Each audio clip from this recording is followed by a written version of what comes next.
নমস্কার, সুপ্রভাত। এক ফোনে বাংলা আপনাদের সকলকে স্বাগত। আপনাদের সঙ্গে রয়েছে আমি জুনেলা। দুর্গাপুরে বেসরকারি মেডিকেল কলেজের ডাক্তারি পড়ুয়াকে গণধর্ষণের অভিযোগ। এখনো পর্যন্ত 5 জনকে গ্রেফতার করেছে পুলিশ। আর গণধর্ষণের অভিযোগ ঘিরে গরম বাংলার রাজনীতি।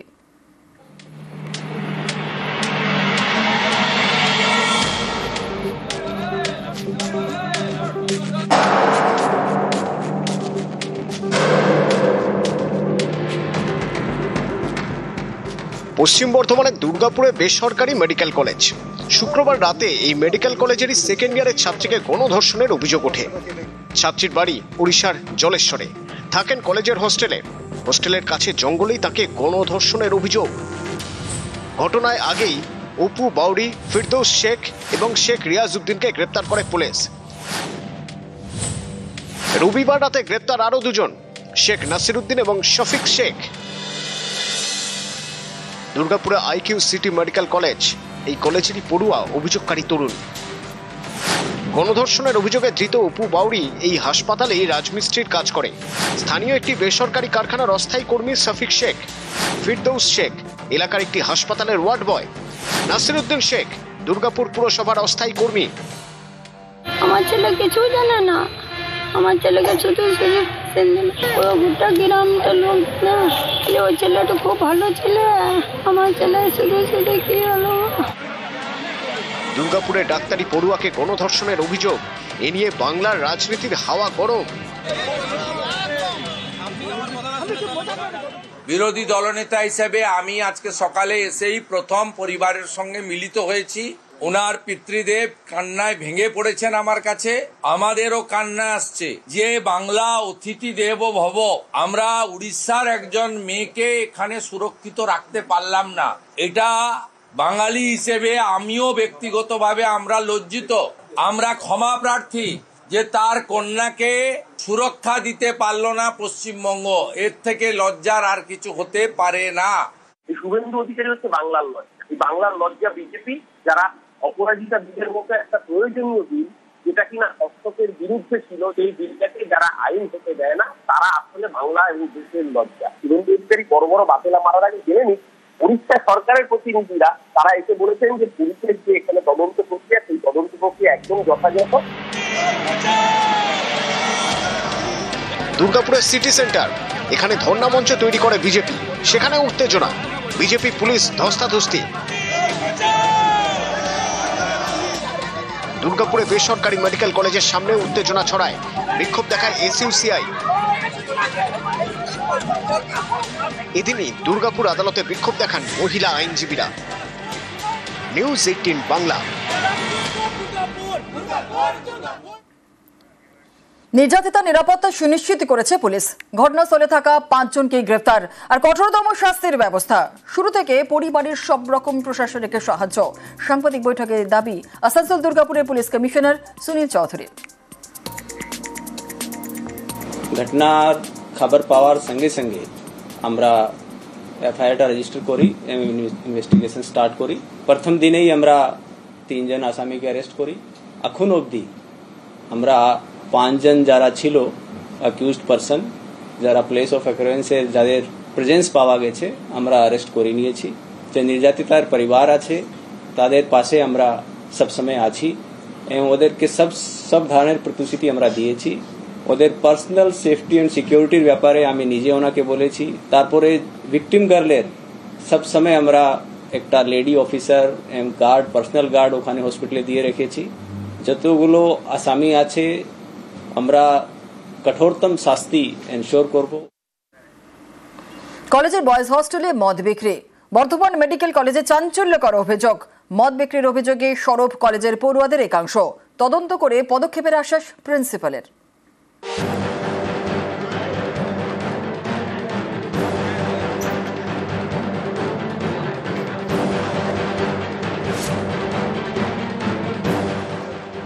থার্মোকলের পেটিতে মদের বোতল, কিউআর কোড স্ক্যান করে যে যার মতো মদ কিনছেন।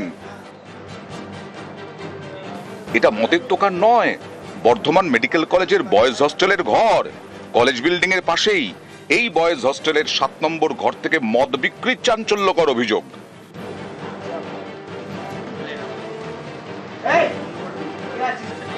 20 এবং 21 সেপ্টেম্বর ছিল বর্ধমান মেডিকেল কলেজের বার্ষিক অনুষ্ঠান। অভিযোগ, এই দুদিনই বয়েজ হোস্টেলের ঘর থেকে মদ বিক্রি করা হয়। বাইরে থেকে মদ এনে কলেজের হস্টেলের মধ্যে বিক্রি। অভিযোগ, হস্টেলের রুম থেকে যারা মদ কিনেছেন তারা মেডিকেল কলেজেরই পড়ুয়া। কলেজ কর্তৃপক্ষকে মদ বিক্রির অভিযোগ জানান পড়ুয়াদেরই একাংশ। 20 তারিখ এবং 21 তারিখ সেপ্টেম্বর মাসের যে স্পন্দন অনুষ্ঠান হয়, সেখানে বয়েজ হোস্টেল 1 রুম নম্বর 7 থেকে অনৈতিক এবং অবৈধ উপায়ে মদ বিক্রি করা হয়েছিল। সেই মদ বিক্রির যে ভিডিও, ছবি সব প্রমাণ নিয়ে আমরা ম্যামের কাছে একটা অভিযোগপত্র জমা দিই। এর নাম হচ্ছে doctor Srinjoy Ghosh, final year. এই মদ কালচারটাকে তারা এগিয়ে নিয়ে যাওয়ার জন্য এবং মদ বিক্রিও করছে তারা, এবং মদ বিক্রি যে করছে তার নাম হচ্ছে অয়ন সিনহা, যার অ্যাকাউন্টে ট্রানজ্যাকশন হয়েছে সেও কিন্তু স্পন্দন কমিটিরই মেম্বার।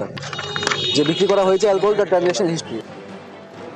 কলেজের হস্টেলে মদ বিক্রির চাঞ্চল্যকর অভিযোগ এ নিয়ে সোমবার বৈঠক করে বর্ধমান মেডিকেলের টিচার কাউন্সিল। বৈঠকের দিন কলেজ চত্বরে তুলকালাম।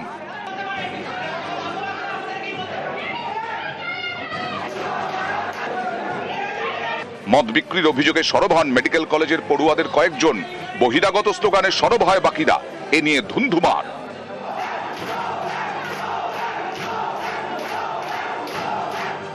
পরিস্থিতি সামলাতে কলেজ চত্বরে পৌঁছয় বর্ধমান থানার পুলিশ এবং র্যাব। আমাদের পুরো ফ্যাক্ট ফাইন্ডিং কমিটির রিপোর্ট আছে আমার কাছে। সেই কমিটি যেহেতু ইনকনক্লুসিভ, সেই জন্য আমি এটা হায়ার অথরিটিতে পাঠাবো। অভিযোগ হয়েছিল বলে তো ফ্যাক্ট ফাইন্ডিং কমিটি এই জন্যই তো ডাকা হয়েছে। অভিযোগ কি ভিডিও ফুটেজ দিয়ে হয়েছিল না স্টিল ফুটেজ দিয়ে হয়েছিল? দুটোই আছে। বর্ধমান থেকে সন্দীপ পালের সঙ্গে Sharadindu Ghosh, news 18 Bangla.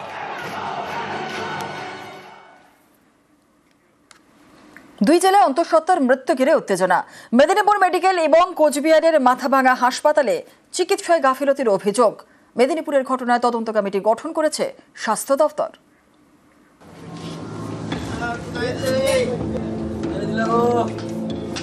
Medinipur medical college. সোমবার সকালে এখানে চিকিৎসার গাফিলতিতে অন্তঃসত্ত্বার মৃত্যু হয় বলে অভিযোগ। বেলদার বাসিন্দা শিখা দাস, 9 মাসের অন্তঃসত্ত্বা। পরিবারের দাবি, রবিবার শ্বাসকষ্ট শুরু হয়, সন্ধ্যায় নিয়ে যাওয়া হয় মেদিনীপুর মেডিকেলে। অভিযোগ, কোনো গুরুত্বই দেয়নি হাসপাতাল কর্তৃপক্ষ। প্রাথমিক চিকিৎসার পর অন্তঃসত্ত্বা শিখাকে ছেড়ে দেওয়া হয়। গভীর রাতে ফের তিনি অসুস্থ হয়ে পড়েন। শিখাকে ফের নিয়ে যাওয়া হয় মেদিনীপুর মেডিকেলে, ভর্তি করা হয় আইসিইউতে। সোমবার সকালে মৃত্যু হয় অন্তঃসত্ত্বা শিখার। চিকিৎসায় গাফিলতির অভিযোগ তুলে বিক্ষোভ দেখান পরিজনরা। চিকিৎসার গাফিলতি, আমাদের সেই সন্ধ্যা 6টার সময় যদি অ্যাডমিট করতো, আশা করি আমার স্ত্রী, আমার সন্তান ঠিকই থাকতো। সিনিয়র ডাক্তার কাউকে দেখতে পাইনি স্যার, আমাদের ঢুকতেই দেয়নি। আমরা বলবো কি সিনিয়র কি জুনিয়র? হ্যাঁ, আশা করি সলিড টাইমে চিকিৎসা হলে আমার স্ত্রী এবং সন্তান বেঁচে যেত। মেদিনীপুর মেডিকেলে অন্তঃসত্ত্বার মৃত্যু। তদন্ত কমিটি গঠন করে স্বাস্থ্য দপ্তর। 3 সদস্যের প্রতিনিধি দল গঠন করা হয়। জেলা স্বাস্থ্য দপ্তরকেও তদন্তের নির্দেশ দেওয়া হয়। আমার কাছেও পেশেন্ট পার্টি এরকম অভিযোগ জানিয়েছেন ওভার টেলিফোন। তো আমি সেটা জানা মাত্র আবার এন থেকে একটা তদন্ত কমিটি গঠন হয়েছে এবং তারা এখন সমস্ত ডকুমেন্ট কালেক্ট করছে, তদন্ত হচ্ছে, যেটা স্যার বললেন এমডিজিপি স্যার। আর স্বাস্থ্য ভবন থেকেও একটা উচ্চ পর্যায়ের প্রতিনিধি দল মানে তদন্ত কমিটি আসছেন। পুরো ব্যাপারটাই এখন তদন্তাধীন বিষয় এবং এটা নিয়ে এখনই বেশি কিছু কথা না বলে। কোচবিহারের মাথাভাঙা মহকুমা হাসপাতাল, এখানেও চিকিৎসার গাফিলতির অভিযোগে অন্তঃসত্ত্বার মৃত্যুর অভিযোগ। শীতলকুচির বাসিন্দা কল্যাণী বর্মন।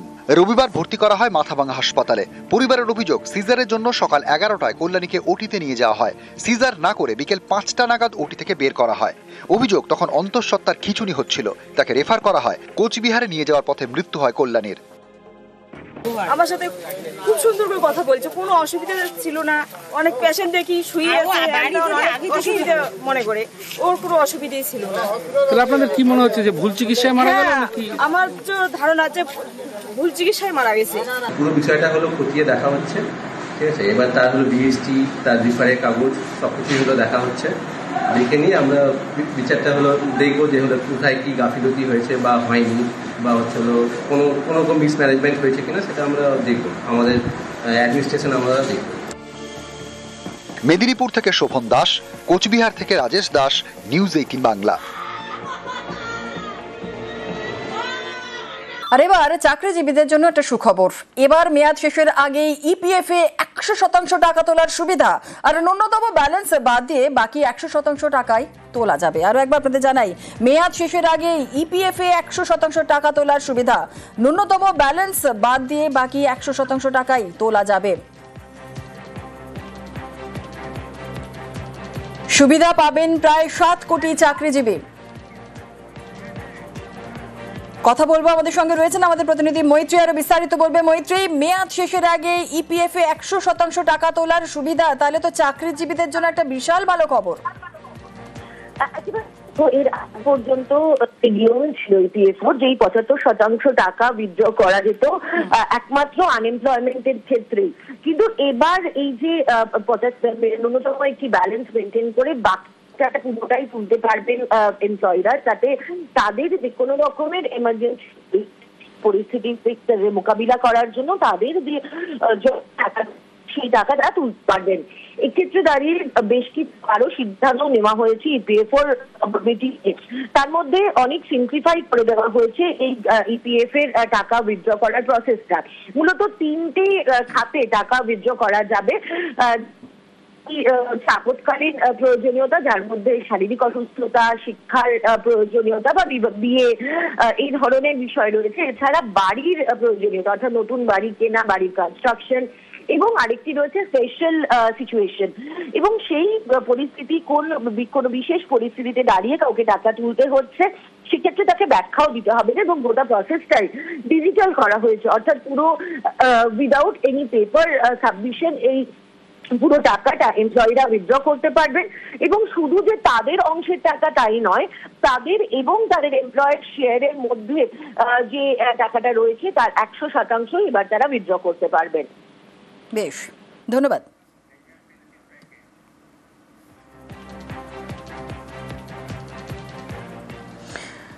অভাবের সংসারে স্বপ্নের দোর, এক চোখে দেখতে পান না, আর এক চোখে দৃষ্টি ঝাপসা, তাতে কি দু চোখ জুড়ে অনেক স্বপ্ন। বালুরঘাটের রানার শুভজিৎ চৌধুরী ছুটে চলেছেন।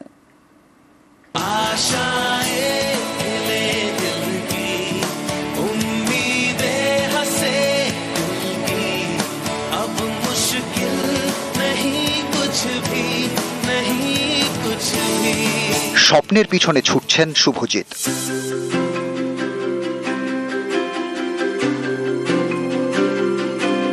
দক্ষিণ দিনাজপুরের বালুরঘাটের বাসিন্দা, বছর 19-এর শুভজিৎ চৌধুরী, বাড়ি হিলিতে। শুভজিৎ অ্যাথলেট, স্বপ্ন ছুঁতে দৌড়ন।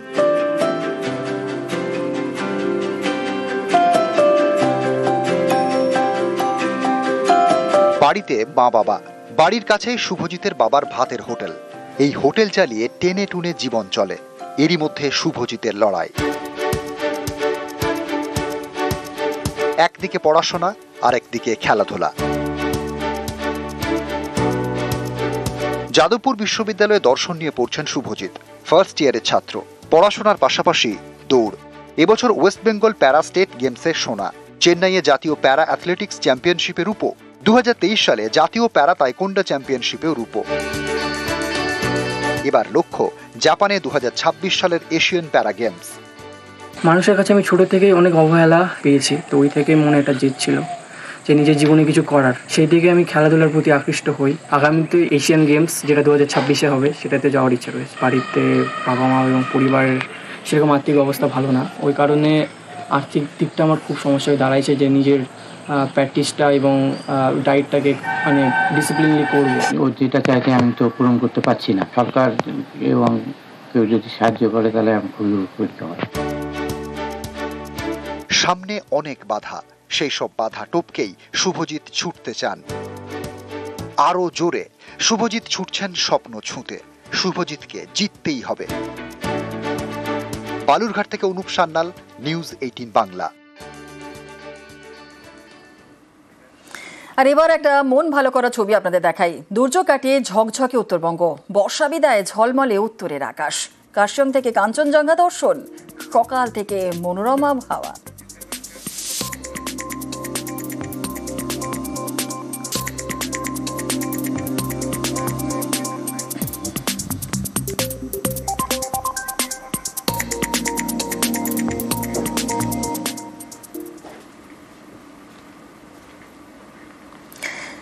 বর্ষা বিদায় নিতেই ঘূর্ণিঝড়ের আশঙ্কা।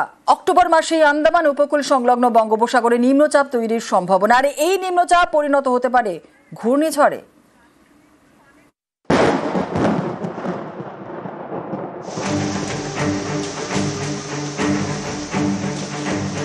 অক্টোবর মাস, বর্ষা শেষ, প্রাক শীতের মরশুম। এই সময়টাকে সাইক্লোন সিজন বলা হয়। সাইক্লোন সিজনে ঘূর্ণিঝড়ের আশঙ্কা।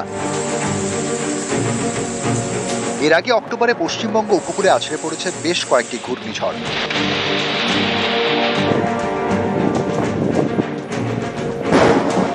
যেমন 2022 সালে সিত্রাং এবং 2024 সালে দানা।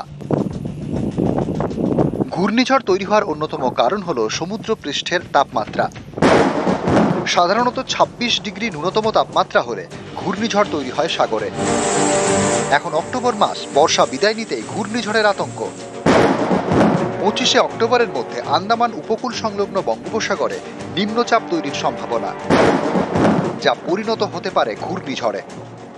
যে সিস্টেম হচ্ছে যে একটা সার্কুলেশন, যেটা অ্যান্টি ক্লকওয়াইজ সার্কুলেশন, মানে ঘড়ির কাঁটার উল্টো দিকে ঘুরছে, সুতরাং এটা নিম্নচাপের দিকেই যাবে, গিয়ে এর ইন্টেন্সিটি। আর সবচেয়ে বড় কথা হচ্ছে যে যে জায়গায় ফরমেশন করেছে সেটা হচ্ছে সাইক্লোনের নিয়ম অনুযায়ী প্রায় 10-12 ডিগ্রি ল্যাটিটিউডে যদি ফরমেশন করে, সে অনেকটা এনার্জি নিয়ে, মানে কোরিওলিস ফোর্স নিয়েই জন্মগ্রহণ করে। এটা তাই করেছে, সুতরাং এটা জিরো হয়ে যাওয়ার চান্স কম। গত কয়েক বছরে বঙ্গোপসাগরে ঘূর্ণিঝড়ের সংখ্যা বেড়েছে ঝড়ের গতিবেগও। 2009 সালে আছড়ে পড়ে আয়লা। ঘূর্ণিঝড়ের গতিবেগ ছিল ঘন্টায় 120 কিলোমিটার। 2019 সালের মে মাসে আছড়ে পড়ে ফণী, ঘন্টায় প্রায় 280 কিলোমিটার বেগে ঝড়। 2020 সালের মে মাসে আমফান, গতিবেগ ছিল ঘন্টায় 260 কিলোমিটার। বর্ষা শেষ, ঘূর্ণিঝড়ের মরশুম শুরু হয়েছে। আতঙ্ক বাড়ছে, আশঙ্কা বাড়ছে। ক্যামেরায় রাজীব সিং এবং সৌমেন দাসের সঙ্গে বিশ্বজিৎ সাহা, নিউজ 18 বাংলা।